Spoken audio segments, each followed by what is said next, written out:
सभी प्रदेशवासियों को नमस्कार। जय भीम, नमो बुद्धाय।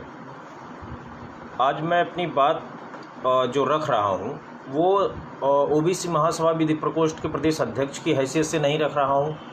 समाजवादी अधिवक्ता सभा के प्रदेश सचिव के हैसियत से नहीं रख रहा हूँ। निवर्तमान प्रदेश सचिव की हैसियत से नहीं रख रहा हूँ। जो मैं अब बात बोलूँगा वो मैं बोलूँगा एक देश के जिम्मेदार नागरिक होने के नाते, दूसरा इलाहाबाद उच्च न्यायालय का अधिवक्ता होने के नाते मैं अपनी बात बोलूँगा। देखिए, मेरे मन में करीब एक महीने से 2017 में भी ये बात मेरे मन में आई थी और अब एक महीने से ये बात मेरे मन को कचोट रही है और मेरे मन से आ रहा है कि मुझे ये बात बोलनी चाहिए। अगर आपके अंदर इंसानियत जिंदा है, मानवता जिंदा है, तो मानवता की बात आपको करनी चाहिए। मुद्दा जो मैं अभी आज सुबह अपडेट किया था कि मैं डॉक्टर कफील के मुद्दे पर मैं बोलूँगा, वो मेरा संवैधानिक अधिकार है और मैंने उसी मुद्दे पर बोलने का निर्णय लिया है। एक और मुद्दा रहेगा राजनीतिक, लेकिन फ़िलहाल ये मेरा व्यक्तिगत विषय है। और मैं अपने व्यक्तिगत बात को प्रारंभ करने के से पहले एक चीज़ आप लोगों को याद दिला दूँ। 2017 का सितंबर, आप लोगों को याद होगा, बीआरडी मेडिकल कॉलेज में बहुत सारे बच्चे इस दुनिया को छोड़ के चले गए, अपने माता पिता को छोड़ के चले गए, जिनकी उम्र 1 साल से कम थी, 4-6 महीने के बच्चे। और उसमें जो जांच हुई उसमें पता चला कि ऑक्सीजन सिलेंडर ख़त्म होने की वजह से इन बच्चों का डेथ हुआ, ये बच्चे मर गए। और आनन फानन में सरकार में बैठे लोगों ने, अपने ही लोग जो उस पूरे प्रकरण के जिम्मेदार थे, उनको बचाने के लिए डॉक्टर कफील खान को बलि का बकरा बना दिया गया।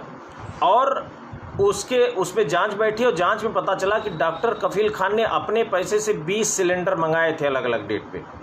और लेटर सरकार को लिखा जा चुका था कि गैस सिलेंडर ख़त्म हो चुका है, सप्लाई चाहिए, और इसकी main responsibility BRD medical college के प्रिंसिपल की है, हेड ऑफ अथॉरिटी। एचओडी या जो प्रोफेसर हैं वो कहाँ से रिस्पॉन्सिबल हो गए।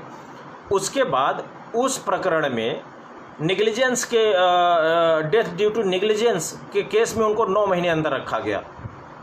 उसके बाद जब डॉक्टर कफील बाहर आए, इस देश का प्रत्येक नागरिक जानता है कि डॉक्टर कफील जिम्मेदार नहीं है। देखिए, मैं डॉक्टर कफील बार बार इस्तेमाल कर रहा हूं, तो 2 चीज़ मैं बता दूं। मैं किसी मुस्लिम को प्रोटेक्ट करने के लिए यहाँ नहीं बैठा हूँ, मुस्लिम कम्युनिटी का मैं प्रवक्ता नहीं हूँ। दूसरा, मैं राजनीति इसलिए नहीं कर रहा हूँ कि मुझे भविष्य में राजनीतिक वोट नहीं लेना है, न तो अभी कोई इलेक्शन है। इस चीज़ को इसलिए समझिए, मैं राजनीति भी करता हूँ तो ओबीसी SC ST की करता हूँ। मैं जो है मुस्लिमों की राजनीति नहीं करता हूँ कि मैं मुस्लिमों को का वोट लेने के लिए ये सब बात कर रहा हूँ।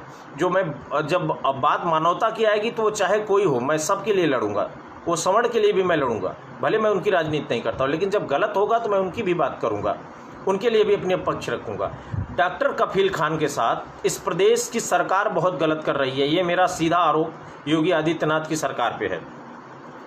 आप लोगों को पता है कि सितंबर 17 के बाद उनको जो है 10 फरवरी को CJM, उसके बाद 10 फरवरी 2020 को CJM को ने जो है इनको बेल दे दिया। दूसरे प्रकरण में, एक प्रकरण में और अरेस्ट हुए, तो उनको जब बेल दे दिया गया तो सरकार ने 2 दिन तक तो उनको छोड़ा नहीं और तीसरे दिन NS से लगा दिया। अब ये बताइए कि डॉक्टर कफील खान से इस देश को क्या खतरा है। इस देश का प्रत्येक नागरिक जानता, स्वयं भाजपा में बैठे लोग ये जानते हैं, जिनके अंदर इंसानियत जिंदा है, वो ये जानते हैं कि डॉक्टर कफील खान का इसमें कोई दोष नहीं है। और डॉक्टर कफील खान जैसे लोग देश के लिए क्या खतरा हो सकते हैं। आपने जांच किया, उनके घर में कुछ मिला नहीं। वो आदमी इतना, मैं उनका वीडियो देखता हूँ। अगर आपका एक सामान्य एनालिटिकल कैपेबिलिटी है और कैलिबर है, तो आप किसी व्यक्ति को देख कर उसके बात करके और 2-4 बार 10 बार मिलके आप समझ सकते हैं कि वो कितना गंदा और कितना अच्छा है। डॉक्टर कफील खान का अपराध क्या है। मैं आरोप नहीं लगाना चाहता हूं कि उनके धर्म की वजह से, लेकिन भारतीय जनता पार्टी बताए डॉक्टर कफील खान को क्यों अरेस्ट किया गया, किस बात का खतरा है। तो ये मैं अब भारतीय जनता पार्टी के प्रवक्ता इस देश को बताएं। और मैं महसूस कर रहा हूं कि डॉक्टर कफील खान के लिए जितने मुस्लिम खड़े हैं उससे कहीं ज़्यादा हिंदू खड़े हो गए हैं। कारण यह है कि जिनके अंदर मानवता जीवित है वो किसी को धर्म जात के आधार पर नहीं आंकते हैं। गलत सही क्या जात पे आकलन होता है, और मैं डॉक्टर कफील खान के साथ हो रहे अन्याय के खिलाफ बोल रहा हूँ। ये मेरा संवैधानिक अधिकार है। मैं इस प्रदेश के सभी नागरिकों से निवेदन करता हूँ, इस प्रदेश के सभी नागरिकों के से निवेदन करता हूँ कि आप लोग डॉक्टर कफील खान के लिए आवाज़ उठाइए।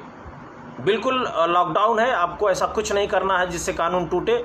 आप अपने पोस्ट पे लिखिए कफील खान को न्याय दो, जस्टिस फॉर कफील खान।